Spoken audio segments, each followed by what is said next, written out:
What's the most morally questionable thing you've ever done? NSFW. When I realized that the arcade weighed my winning tickets on a scale to count them, I went outside and added rocks. I went from 1,500 ticks to 8,000 and got a PlayStation.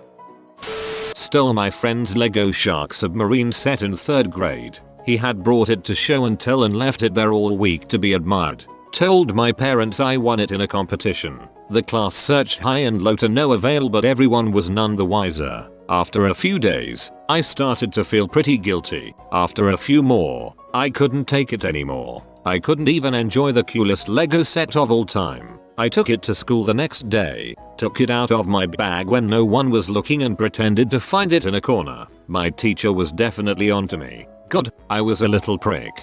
Prick or not, you did the right thing. Your teacher didn't rat you out because she knew the guilt was killing you. When I was in college, a few friends and I had noticed that on football game days, alumni would pay $10 to park in the driveways and yards of houses next to the football stadium. We found a house that nobody was at and started waving cars onto the lawn. We charged the folks and nobody thought to ask us if we actually lived there or had permission to do this. Once we filled the lawn, we took our money and buggered off. We spent the ill-gotten gains on underage drinking.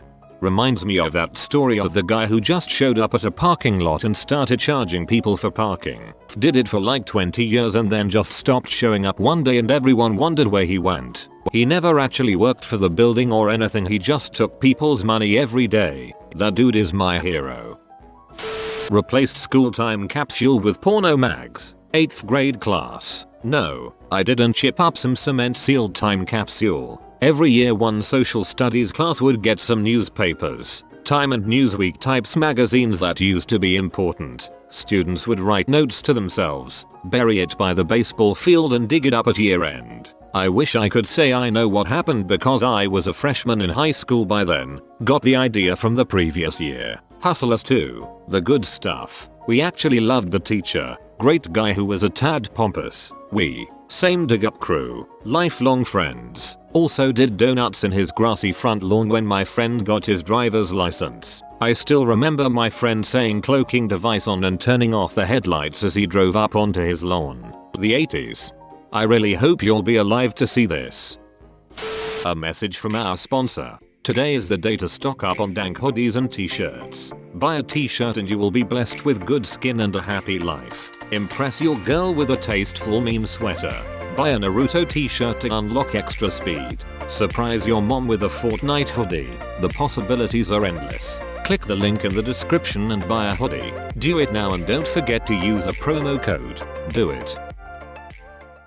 When I was in 3rd grade, I was in Catholic school and my parents and I went to Berean's bookstore, a Christian store, and I stole a bracelet from there. When my parents asked where I got it, I said I got it from a friend. They called up that friend's mom, and I had to confess everything and bring it back to the store. The worst part was that the bracelet said, "What would Jesus do?"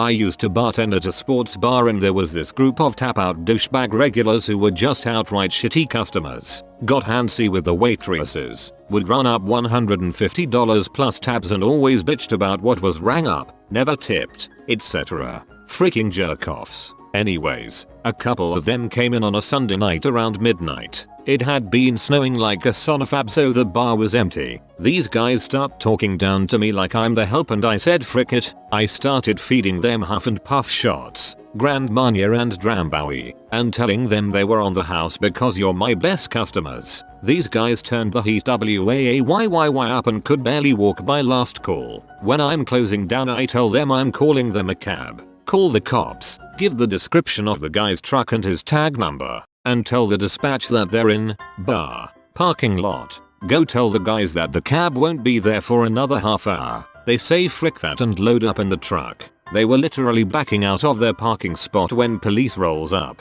Cop goes up to car and driver blows cigarette smoke in his face. Classic mistake. Dude gets yanked out of car by cop and his buddy decides to come to the rescue with drunk haymakers, only he's 5 yards away from the cop and it's icy as frick. Both get arrested, and driver now rides a bicycle to work. This is why you treat you bartenders well, friends. I give 50% of my regular day when those girls would watch me murder someone in cold blood and tell the cops they assaulted me first. They also know I'd wipe the tapes, though. But seriously, it's worth it to have your bartender on your side, and not just for the free stronger drinks. This girl in my area whose family owns a very good restaurant liked me. I talked to her for a while and ate for free there several times. I had no interest in her. I did it for the food. I did it for the cookie. A friend of mine I met in hospital while receiving chemo treatments had sex with 5 girls that were friends with each other using the line, "I don't want to die a virgin." He wasn't even a virgin for the first. When I was 18, I masturbated to pictures of my sister-in-law. Tried to drive a drugged up rave girl home. She ended up lying to me about where she lived, and after telling me 2 different addresses across town, total drive time 2 hours, I ended up kicking her out onto the street. Well, I'm glad that story didn't go where I thought it was going to. About 9 years ago I purchased a top-of-the-line laptop from Best Buy. I also purchased their accidental coverage insurance. I dropped that laptop as a legit accident 2 years later and they gave me a laptop of similar specs. Well, since it was 2 years later, I got a top-of-the-line laptop for that year for absolutely free. I bought the same accidental insurance. Ever since then, I've been accidentally dropping laptops every 2 years and getting a brand freaking new one for $100. I don't know, man. The car just drove itself into my living room and ran over my laptop on its own. I wanted a pet rabbit, but didn't want to buy one. I wanted to catch my own. I learned that feral rabbits have a 10% chance of survival once a human takes them home. Long story short, I caught 10 rabbits to increase the odds of one surviving. Tossed ants into a spider web. I still cringe remembering it. But I mean, from the spider's perspective, you were doing a pretty nice thing. Sort of like helping a hungry old lady pick out a chicken at a butcher shop. My family was really poor. I was shopping at the local Safeway, and this rude and snobby bee was making my life miserable. I don't remember the details anymore, like 22 years ago, but I remember how pissed off I was at her when I was waiting for my ride to bring around the car. This woman just left her shopping cart piled high with goodies right next to me while she waddled to her minivan. When my ride pulled up, he asked if both carts were mine. I didn't consider it, but I said yes without thinking. I never packed a trunk so fast. Must have been $400 in groceries in addition to my normal budget of $80 of food for a week. I got home and my wife was stunned. "Where did you get the money for a whole roast?" I confessed to her. She was shocked, but we ended up having a pretty good Christmas that year. Went to look at a Camaro for sale with blown motor. Guy clearly didn't know cars. I had him start it up so I could hear the broken rods banging around inside the crankcase. He starts it up and I immediately notice the nut holding the alternator pulley to the alternator shaft was missing and the pulley was grinding on the alternator case, making a horrible noise. I went ahead and overpaid him the $900. Had AAA tow it literally around the block for show so he wouldn't see me fixing it in his parking lot. Spent a couple bucks on a nut, fixed it in the street, and drove that sucker 100 miles home. It ran like a champ. The car had a perfect body, so I swapped all the body panels onto my different color Camaro, which had tons of dents and was about to be painted. Pillaged the car for about $2,000 of additional upgrades, which I replaced with worn out stock junk from my own car. Sold it perfectly running, built now 4 different colors and with all the shitty dented up body panels and junk parts from my car, for $900. Guy probably thinks he took me for $900 by selling me a non-running 1991 V6 Camaro. It was like finding somebody giving away thousands of dollars for free on Craigslist.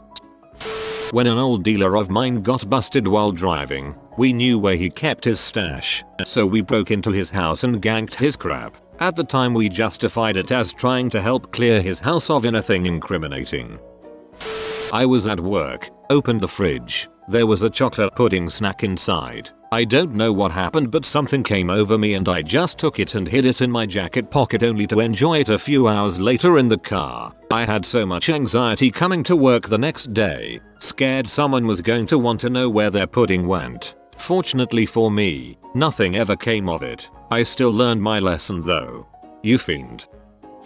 You all remember the Xbox 360 Red Ring of Death, right? Well, it happened to me, and I was out of warranty and I was P. So I went and bought a new one and took it apart and installed it in my old case. Then took my old one and put in the new case and returned it. I paid with cash so they couldn't track me. I thought I was the T for sticking it to the man.